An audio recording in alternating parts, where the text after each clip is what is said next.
Good morning everyone, সকলে কেমন আছো? অনেক দিন পর চলে এলাম আর নতুন একটা ব্লগ নিয়ে। অনেক দিন পর একটা ব্লগ করছি তো, তাই জন্য আজ আমি খুব এক্সাইটেড। আজ আমাদের ছাদ বাগানে দেখো কত ফুল ফুটেছে। তাও তো আমি সব ঠিকঠাক করে ভিডিওই করতে পারিনি। আমি তো আর আগের মতো ঠিকভাবে ব্লগ করতে পারি না আমার পড়াশোনার জন্য, তাই জন্য আজকে ভাবলাম একটু আমার ওম বাবার পুজোটা তোমাদের সাথে একটু শেয়ার করি। এই দেখো আমার ওম বাবা চলে এসেছে, আর এই হলো আমার ছোট্ট ঠাকুর ঘর। চলো আজ আমি তোমাদেরকে আমার সব ঠাকুরগুলো দর্শন করাই।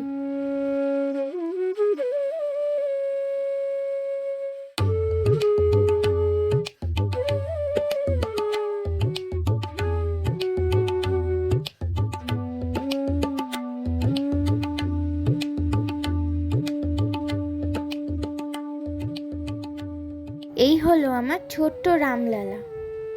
আমি যখন রাম মন্দির বেড়াতে গিয়েছিলাম তখন আমার পাপাই আমাকে এটা কিনে দিয়েছিল। আর এই হলো আমার শ্রীমদ্ ভগবদ গীতা। এই হলো আমার বালাজি মহারাজ, আমাকে না আমার একটা আন্টি গিফট করেছিল।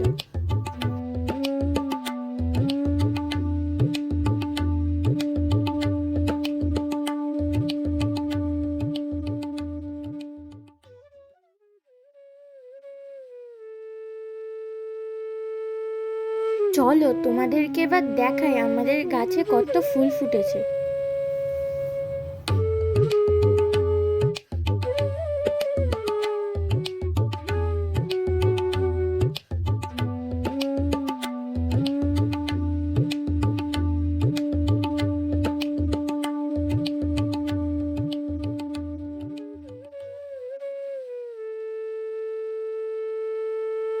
এই দেখো কত জবা ফুল ফুটেছে, আরো অনেক ফুল ফুটেছে, দাঁড়াও আমি বের করে নিই।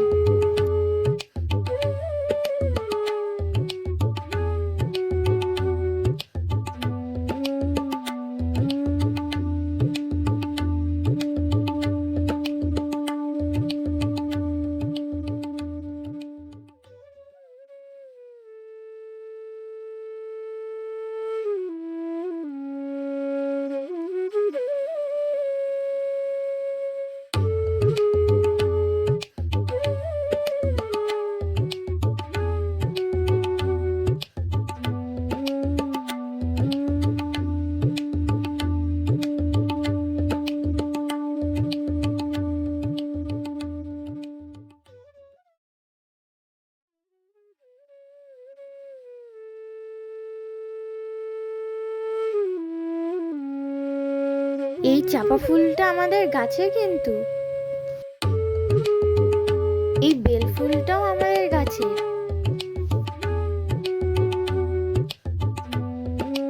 এই দেখো সব ফুল আমার থালা ভর্তি করে সাজানো হয়ে গেছে।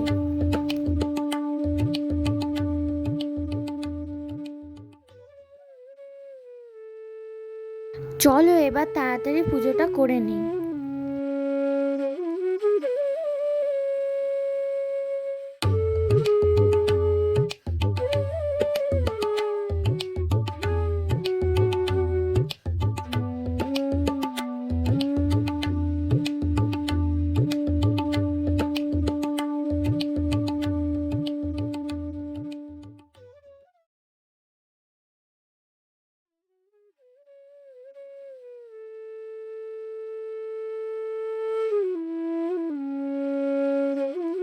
তুলসী তলায় জল দেওয়া কমপ্লিট, এবার চলো সূর্যদেবের জলটা দিয়ে আসি।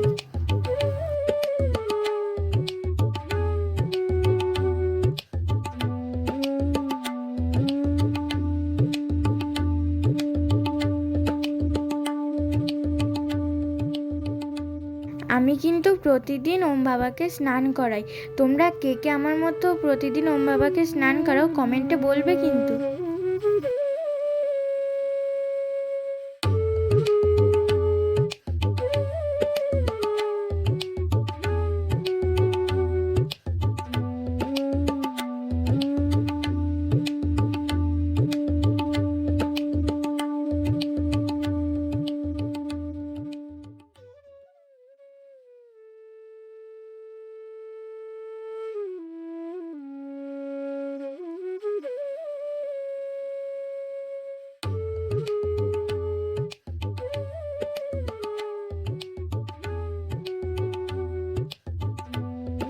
আমরা যেমন স্নান করার পর গামছা দিয়ে গা মুছি না, সেরকম আমিও কিন্তু আমার ওম বাবাকে স্নান করানোর পর গামছা দিয়ে গা মোছাই।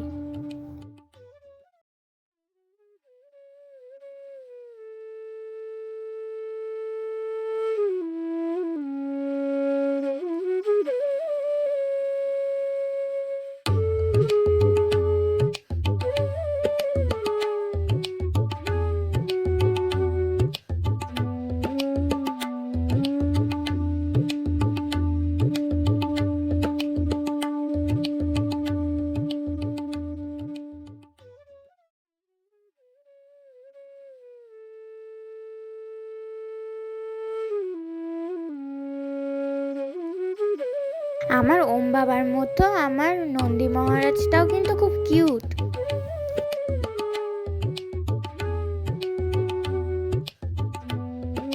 বাবাকে এবার আমি টিপ পরাবো, বেলপাতা দেবো, ফুল দিয়ে সাজাবো। দেখো তো কেমন লাগে।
দেখো তো আমার ওম বাবাকে কেমন লাগছে, কমেন্টে কিন্তু জানাবে তোমরা।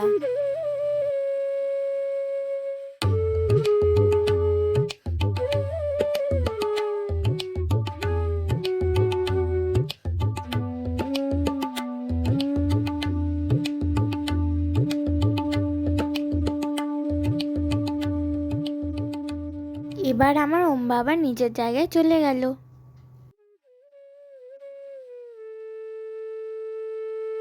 চলো এবার আমি আমার অন্যান্য ঠাকুরগুলোকে পুজো করে নিই। দেখো আমার ঠাকুরের জায়গাটা ফুল দিয়ে সাজানোর পর কি সুন্দর না লাগছে।